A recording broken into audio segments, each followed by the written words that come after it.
अजहर इकबाल जी, सबसे पहले हमारे सरप्लस न्यूज़ लाइव में आपका तहे दिल से स्वागत है जी।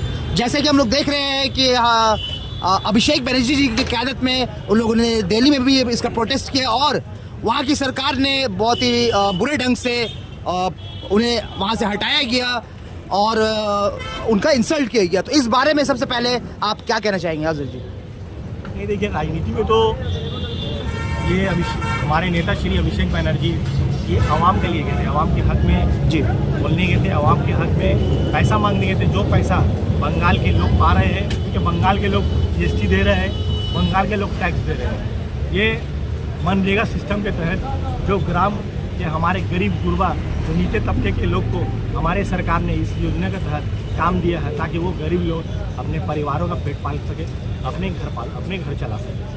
पर जब ये सरकार ने देखा, सेंट्रल सरकार ने 3 साल से इस योजना के तहत बंगाल नंबर 1 पोजीशन पा रहा है। नंबर 1 पोजीशन पाने का मतलब कि सबसे ज़्यादा काम इस योजना के तहत बंगाल में हो रहा है और सही ढंग से हो रहा है। तो 2021 में उन्होंने सारे चीज़ प्रयोग किया, बल प्रयोग, धन प्रयोग, ईडी, सीबीआई, सारा अपना सिस्टम था। सिस्टम को लाकर दिल्ली, बंगाल को हमारा दिल्ली बना दिया।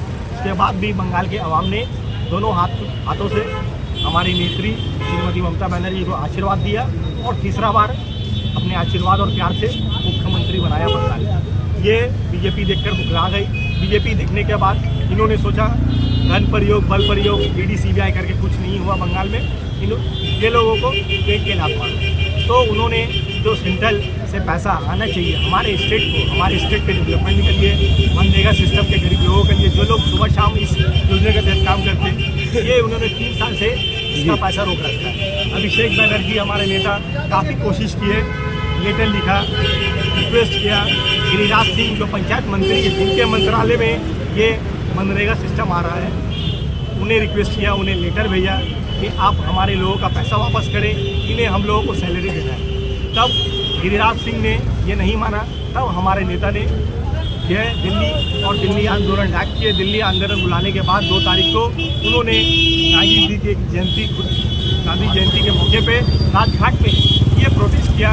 और प्रोटेस्ट आपने कहा इंसल्ट, पर एक राजनेता को और एक अच्छे लीडर को अगर अपने लोगों के हक के लिए और अपने लोगों आवाम के लिए पैसा मांगना हो या हक मांगना हो, उसके लिए इंसल्ट क्या अगर 10 थप्पड़ भी खाना पड़े तो मैं समझता हूँ हमारे नेता, ऐसे लेवल के नेता अभिषेक बनर्जी 200 बार गिरिराज सिंह चौहान का ऑफिस जाएंगे और अरेस्ट होंगे और दिल्ली में जाकर और सेंट्रल पुलिस का। अजहर जी, एक अहम सवाल और ख़ासकर जो हमारे नाजरीन अभी तक इस बात से जो महरूम है उन्हें मैं क्लियर करना चाहूँगा। आज का ये जो प्रोटेस्ट है, खासकर जो सैलरी 100 डेज वर्कर्स को जो सैलरी नहीं मिल रही है, ये खास उसके लिए। तो अजहर जी, आपसे एक अहम सवाल कि हम लोगों को मीन्स अभिषेक बनर्जी जी को, आपको, मंजर इकबाल जी, आखिर क्या ऐसा स्टेप उठाना चाहिए जिससे सरकार लाइन में आ जाए और फ़ौरन ये 100 डेज वर्कर्स का जो सैलरी है जल्द से जल्द मिल जाए? आखिर कौन सा ऐसा स्टेप हम लोग को उठाना चाहिए? सौतेला बर्ताव कर रही है। 2021 में करारा हार का बाद इसके बाद वो सौतेला बर्ताव कर रही है। 3 साल से पैसा रोक के रखी। 2021 के बाद से उन्होंने देख लिया कि वो अपना सरकार नहीं बना पाएंगे। आने वाले 2024 में जब इंडिया गठबंधन हो गया है, इंडिया गठबंधन होने का मतलब है कि 70% जो वोट शेयरिंग था वो एक तरफ आ चुके हैं और जो ये 2 बार जो सरकार आई है सेंट्रल में 30% वोट लेके, वो लोग एक तरफ है। तो ये बुकलाहट के तहत ये लोग ये सब कर रहे हैं। आप देखिए जितने भी सारे अपोजिशन स्टेट है, चाहे वो आप राजस्थान ले लीजिए, चाहे आप छत्तीसगढ़ ले लीजिए, चाहे आप झारखंड लीजिए, चाहे आप बिहार लीजिए, और हमारे स्टेट, हमारे मंत्रियों को, हमारे नेताओं को ईडी और सीबीआई के द्वारा परेशान किया जा रहा है, डिस्टर्ब किया जा रहा है, ताकि पर हमारी नेता हो या हमारी नेत्री हो, श्री अभिषेक बनर्जी हो या ममता बनर्जी हो, श्रीमती ममता बनर्जी हो, उन्होंने ये चीख कर पुकार लगा दिया है कि हम सर झुकाएंगे तो सिर्फ हमारे आवाम, मगरबी बंगाल के आवाम के नीचे झुकाएंगे, बीजेपी सरकार के तरफ हम लोग सर नहीं झुकाएंगे। जी बिल्कुल, ये बिल्कुल आपने सही वर्ड यूज़ किया कि ये उनके बुकलाहट है। और तो इससे ये माना जा सकता है कि आने वाले 2024 में बीजेपी का पत्ता पूरी तरह से साफ है। यकीनन अगर साफ नहीं होता बीजेपी ये खुद जान गई है कि 2024 में बीजेपी पूरे इंडिया से जाने वाली है।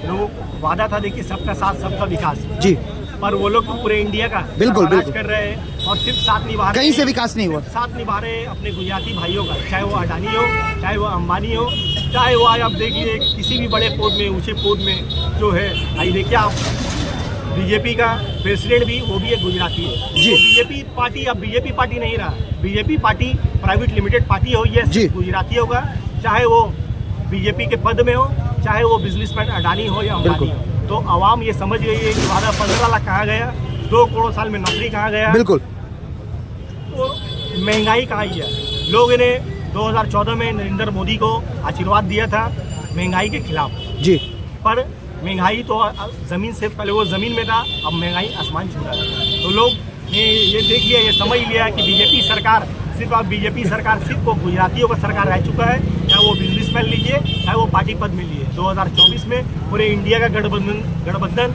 होकर बीजेपी को करारा जवाब मिलने वाला है। और ये 1947 में देश के पूरे लोग अवाम एक ब्रिटिश को हिंदुस्तान से दौड़ा फेंके थे, उसी तरह गठबंधन पार्टी मिलकर, सारे पार्टी मिलकर और भारत के लोग, इंडिया के लोग मिलकर इस फासिस्ट पार्टी, इस मक्कार एक झूठा पार्टी को देश से भी दौड़ा बाहर अजहर इकबाल जी, एक लास्ट और अहम सवाल, क्योंकि आप all India Trinamool youth Congress के 61 वार्ड के जी ऑल इंडिया तृणमूल कांग्रेस के 61 वार्ड के आप यूथ प्रेसिडेंट भी है। आखिर कौन से ऐसा सीक्रेट है जो आपके ना सिर्फ हमारे 61 वार्ड में ऑलमोस्ट हम लोग देख सकते हैं पूरे कोलकाता शहर में बूढ़े बच्चे खासकर नौजवान आपके फैन है, आखिर कौन से ऐसी सीक्रेट है, कौन से सिराज है? जी हर कोई आपको पसंद करता है और अभी आपको बता दूं आप ट्रेंड में जी फैन कोई कुछ नहीं देखिए, ये सब आप लोग का प्यार है, मोहब्बत जी, है। बिल्कुल। और जो हम पार्टी को फॉलो करते हैं, हमारी नेत्री श्रीमती ममता बनर्जी, हमारे लीडर श्री अभिषेक बनर्जी और मेरे वालिद साहब, जिनको देखते हुए मैं राजनीति चुना हूँ, जिनको देखते हुए मैं इंस्पायर हुआ हूँ, उनका काम। अगर आप कोई राजनीति चुनना होगा तो आपको अपने आप को उसी तरह लोगों के बीच रखना होगा, लोगों के दुख सुख में शामिल होना पड़ेगा, लोगों का बात सुनना पड़ेगा, लोगों का बीच हर पल आपको 24/7 अवेलेबल रहना पड़ेगा। मेरा अपने वालिद साहब को देखते हुए यही शौक़ रहा है, यही शौक़ होते होते मैंने देखा अपने वालिद साहब को। देखिए 25 साल से वो काउंसलर रहा है और 20 साल वो पार्टी पॉलिटिक्स की है, तब जाकर हुआ।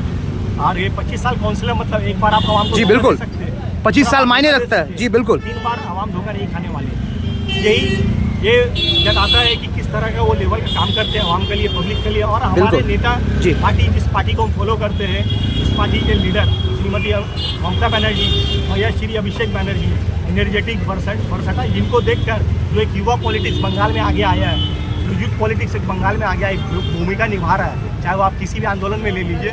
तो अभिषेक बनर्जी जब से आए पॉलिटिक्स में, तो जितने भी यूथ है बंगाल में वो पार्टी में पॉलिटिक्स में ज्वाइन हुए हैं। और जिनको पार्टी पॉलिटिक्स में ज्वाइन होना और दिल से पार्टी पॉलिटिक्स करना है, तो वो सिर्फ और सिर्फ आवाम का साथ रहे, आवाम का काम है और आवाम का दुख में हमेशा। अब बहुत बहुत शुक्रिया अपना कीमती वक्त देने के लिए, हमारे सरप्लस न्यूज लाइव में जुड़ने के लिए तहे दिल से शुक्रिया अजहर इकबाल जी।